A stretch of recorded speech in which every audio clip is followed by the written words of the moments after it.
الحمد للہ رب العالمین والعاقبۃ للمتقین والصلاة والسلام علی سید المرسلین۔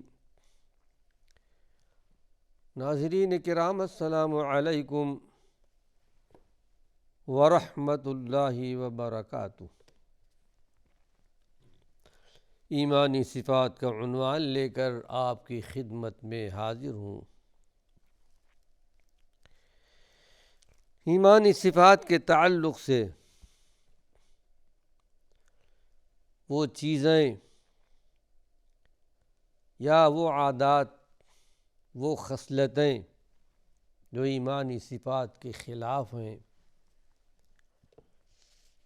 وہ چیزیں بیان کی جا رہی ہیں۔ ہر ایک کو چاہیے کہ ایمانی صفات کے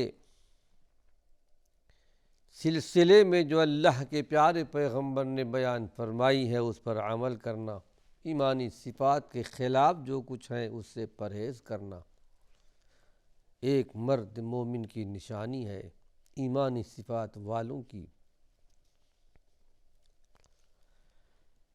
اور ایمانی صفات کے منافی بہت ساری چیزیں ایسی بھی ہیں جو بہت خطرناک انسانیت کے لیے، معاشرے کے لیے، سماج کے لیے، سوسائٹی کے لیے، گھر والوں کے لیے، بیوی بچوں کے لیے، پاس پڑوس والوں کے لیے، ملک والوں کے لیے۔ ہمارے پیارے پیغمبر محمد صلی اللہ علیہ وسلم نے بہت تاکید فرمایا ہے۔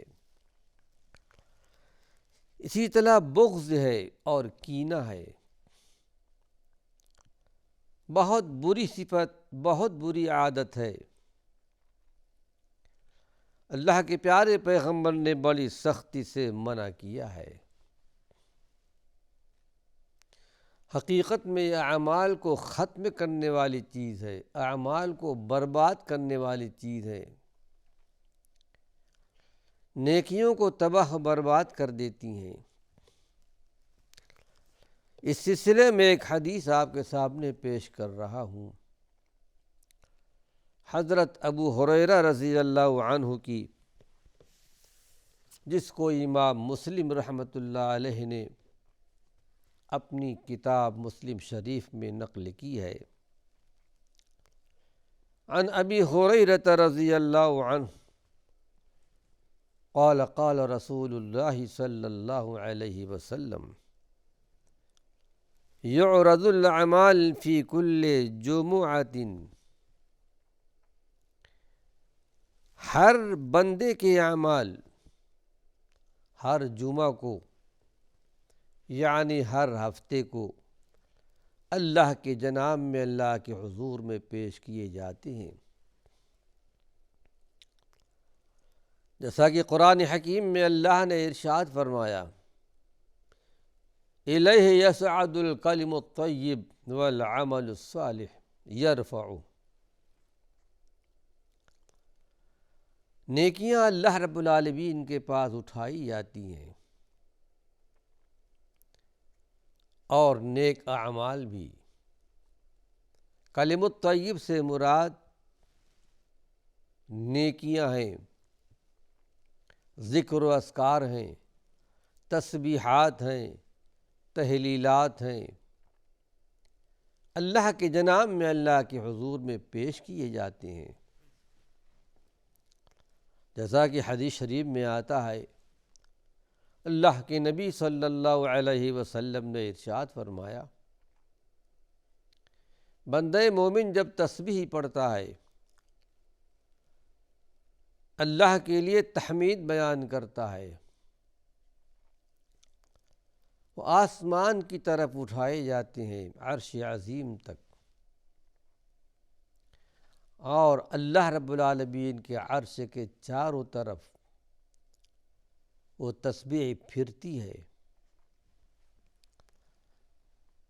اور پھر ایک بھناہٹ جیسی آواز بھی آتی ہے تسبیحات کی، یعنی بندے مومن اور مومنہ بندی جو تسبیح پڑھا کرتے ہیں تو آسمان تک اٹھائے جاتے ہیں، اللہ کے جناب میں، اللہ کے حضور میں پیش ہوتے ہیں۔ ہم اور آپ جو نمازیں پڑھا کرتے ہیں، عصر کی نماز میں، فجر کی نماز میں، اللہ کے فرشتے آتے ہیں، تبادلہ ہوتا ہے فرشتوں کا۔ عصر کی نماز والے فرشتے فجر کی نماز تک رہتے ہیں، اللہ کے جناب میں، اللہ کے حضور میں جب پہنچتے ہیں، پوچھتا ہے میرے بندوں کو کس حال میں پایا؟ اے اللہ، ہم جب گئے جب بھی نماز میں تھے، آئے جب بھی نماز میں تھے۔ یہ نیکیاں اللہ کے جناب میں ہر روز پیش ہوتی ہیں۔ پھر ساری نیکیاں یوم الاثنین کو یعنی پیر کو اور جمعرات کو پیش کیے جاتی ہیں۔ ہمارے اور آپ کے پیارے پیغمبر محمد صلی اللہ علیہ وسلم پیر کو، جمعرات کو، یوم الخمیس کو، یوم الاثنین کو روزہ رکھا کرتے تھے۔ آپ سے پوچھا گیا، اے اللہ کے نبی، یہ روزے آپ کیوں رکھتے ہیں؟ آپ نے یہ بات بیان فرمائی کہ یوم الاثنین کو ایک تو یہ ہے، اسی دن میں پیدا کیا گیا، میری پیدائش ہوئی، اور اسی دن اللہ نے مجھے نبی بنایا ہے، اور اسی روز نیکیاں یعنی اعمال پیش ہوتے ہیں۔ یوم الخمیس کو بھی نیکیاں پیش ہوتی ہیں، اعمال پیش ہوتی ہیں۔ تو میں چاہتا ہوں، یہ بات مجھے محبوب ہے، پسندیدہ ہے، میری نیکیاں یعنی میرے اعمال اللہ کے جناب میں پیش ہوں، اس وقت میں روزے کے عالم میں ہوں۔ ہم کو اور آپ کو اس بات کا دھیان اور خیال ہونا چاہیے کہ ہماری اور آپ کی نیکیاں اللہ کے جناب میں پیش ہوتی ہیں۔ فَيُغْفَرُ لِكُلِّ عَبْدٍ، وہ پروردگار عالم تو بڑا رحیم و کریم ہے، بڑا مہربان ہے، بہت بخشنے والا ہے۔ ہر بندے مومن کی پروردگار عالم بخشش کر دیتا ہے۔ وہ تو کہتا ہے، میرے بندو میرے جناب میں، میرے حضور میں استغفار کرو، معافی مانگو، میں تمہیں معاف کر دوں گا۔ گناہوں کی معافی کی دعوت اللہ نے ہر ایک کو دیا ہے، کفار کو بھی دیا، یہود و نصارہ کو بھی دیا۔ نصارہ کے بارے میں کہا، افلا یتوبون، یہ لوگ توبہ کیوں نہیں کرتے؟ افلا یتوبون الی اللہ ویستغفرون، اللہ کے جناب میں، اللہ کے حضور میں توبہ استغفار کیوں نہیں کرتے؟ اگر یہ لوگ توبہ کر لیں، اسلام تسلیم کر لیں، آپ کو نبی مان لیں، ان کے پچھلے سارے گناہوں کو معاف کر دیا جائے گا، اس لیے کہ اللہ کی ذات تو غفور الرحیم ہے۔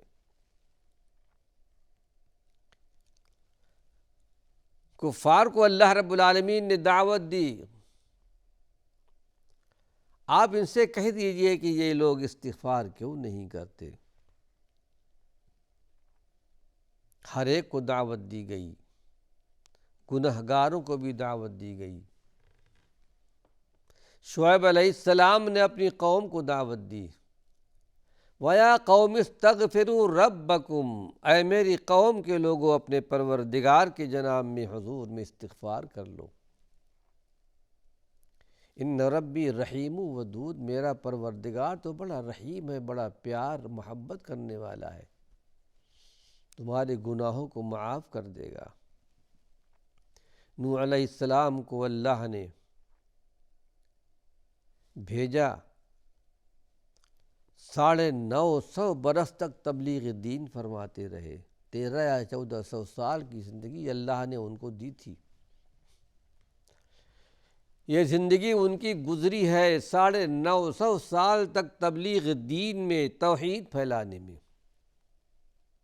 اور اللہ کے جناب میں اللہ کے حضور میں فریاد بھی کیا کہ پروردگار عالم میں نے ان کو ہر طرح بلایا ہے، ظاہری بھی باطنی بھی، ہر طریقے سے ان کو سمجھایا۔ میں نے ان سے یہ بھی کہا فَقُلْتُ اسْتَغْفِرُوا رَبَّكُمْ إِنَّهُ كَانَ غَفَّارًا، اے میری قوم کے لوگوں اب بھی راہ راستے پر آ جاؤ، اللہ کے جناب میں توبہ استغفار کر لو، اللہ کی ذات غفور الرحیم ہے، بہت بخشنے والا ہے۔ استغفار کی برکت سے پروردگار عالم تم پر باران رحمت کا نزول فرمائے گا، تمہارے مال میں، تمہاری اولاد میں، تمہاری کھیتیوں میں، تمہارے باغات میں پروردگار عالم اضافہ فرمائے گا، برکت عطا کرے گا۔ اللہ رب العالمین کہتا ہے فَيُغْفَرُ لِكُلِّ عَبْدٍ مُؤْمِنٍ، ہر مومن بندے، یہ ایک شرط لگائی گئی ہے، اللہ پر، اللہ کے رسول پر، اللہ کے فرشتوں پر، قیامت کے دن پر، حساب کتاب پر، تقدیر کی اچھائی برائی پر ایمان رکھتا ہو، پھر یہ کہ توحید رکھتا ہو، فرائض ادا کرتا ہو، ہر بندے کی معافی ہو جاتی ہے، بخشش ہو جاتی ہے، لیکن الا عبدا بینہ و بین اخیہ الشحناء، مگر ہاں اس بندے کی بخشش نہیں ہوتی، روک لی جاتی ہے کہ ایک بھائی کی دوسرے بھائی کے ساتھ، ایک مسلمان کا دوسرے مسلمان کے ساتھ کوئی بغض عداوت ہو، سینے میں کینہ ہو، بغض ہو، حسد ہو ایک دوسرے کے ساتھ۔ اللہ کے پیارے پیغمبر نے فرمایا کہ ان کی بخشش نہیں ہوتی، اور کہا جاتا ہے اللہ کی طرف سے فَيُقَالُ اترکوا ہذین حتی یفیا، چھوڑ دو ان کو، ان کے بارے میں کچھ مت لکھو، بخشش کا معاملہ مت لکھو ان کے لیے، یہاں تک کہ یہ دونوں آپس میں صحیح ہو جائیں، اپنے دلوں کو صاف کر لیں۔ دل کی صفائی بہت ضروری ہے، اللہ کی نگاہ میں، شریعت محمدیہ کی نگاہ میں اس دل کے بارے میں پوچھا جائے گا، بتاؤ تمہارا دل کہاں استعمال ہوا تھا؟ اللہ کے رسول کی محبت میں، ایمان والوں کی محبت میں، یا مخالفت میں؟ بہرحال اس سلسلے میں امام منذری رحمۃ اللہ علیہ نے ترغیب الترہیب میں یہ بات لکھی ہے کہ جس نے اللہ رب العالمین سے بخشش کی دعا مانگی، معافی مانگی، اس کی معافی ہو جاتی ہے، توبہ کرتا ہے، توبہ قبول کی جاتی ہے، لیکن باہم آپس میں ایک دوسرے کے ساتھ کینہ رکھنے والے اعمال، ان کے کینے کی وجہ سے، بغض و حسد کی وجہ سے لوٹا دیے جاتے ہیں، ان کی معافی کا فیصلہ نہیں ہوتا جب تک کہ وہ اس سے باز نہ آ جائیں۔ ہم اللہ کے جناب میں، اللہ کے حضور میں دعا کرتے ہیں کہ پروردگار عالم، خالق کائنات، ہم سب کو بغض اور کینہ سے، حسد سے، یہ حقیقت میں دل کی بیماریاں ہیں، دل کے امراض ہیں، رب ذوالجلال ہمارے اور آپ کے دلوں کو پاک صاف کر دے۔ اللہ کی محبت ہو، رسول کی محبت ہو، ایمان والوں کے ساتھ محبت ہو۔ اس سلسلے میں ایک حدیث اور آپ کے سامنے پیش کر رہا ہوں، امام ترمذی رحمۃ اللہ علیہ کی۔ صحاح ستہ کی ایک کتاب ہے، شماتت کی سزا۔ شماتت کیا ہے؟ کسی بندے کو کسی برے حال میں دیکھ کر اس پر ہنسنا اور خوش ہونا۔ ظاہر ہے کہ اس دنیا کے اندر ہر قسم کے لوگ ہیں، امیر بھی ہیں، غریب بھی ہیں، مالدار بھی ہیں، نادار بھی ہیں، صحت مند بھی ہیں، بیمار بھی ہیں۔ یہ دل کے امراض میں سے ہے۔ کچھ ایسے لوگ بھی ہوتے ہیں، کسی کو بیمار دیکھ کر، بری حالت میں دیکھ کر، خستہ حالت میں دیکھ کر کہ اس کے پاس کچھ بھی نہیں ہے، اس کا مذاق اڑاتے ہیں، اس کے ساتھ مضحکے سے پیش آتے ہیں اور خوش ہوتے ہیں کہ دیکھو یہ کس قدر پریشان ہے، کس قدر مصیبت میں مبتلا ہے۔ حالانکہ مرد مومن کی، ایمانی صفات والوں کی شان تو یہ ہوتی ہے جو اپنے لیے پسند کرے اپنے بھائی کے لیے پسند کرے۔ اپنے لیے پسند کرتا ہے صحت مندی، مالداری، خوشحالی، تنگ دستی نہیں چاہتا، بیماری نہیں چاہتا، بری حالت نہیں چاہتا۔ تو مرد مومن کی شان یہ ہے کہ اپنے دوسرے مسلمان بھائی کے بارے میں یہی تأثر رکھے۔ حق تو یہ تھا کہ بندے مومن کو تکلیف ہو، جیسا کہ اس سے پہلے ایک حدیث گزری ہے، سارے مسلمان آپس میں ایک جسم کی طرح ہیں۔ اگر جسم میں کسی کو، کسی عضو کو، کسی حصے کو تکلیف ہوتی ہے تو پورا جسم متاثر ہوتا ہے۔ اگر ایک مسلمان کو تکلیف ہو تو سارے مسلمانوں کو تکلیف ہونی چاہیے۔ یہ ایک ایمانی صفات ہے۔ ناظرین کرام، وقت ختم ہو چکا ہے۔ اللہ نے چاہا اسی عنوان سے کچھ اور مفید باتیں ایمانی صفات کے تعلق سے اگلے درس میں پیش کیا جائے گا۔ وآخر دعوانا ان الحمد للہ رب العالمین۔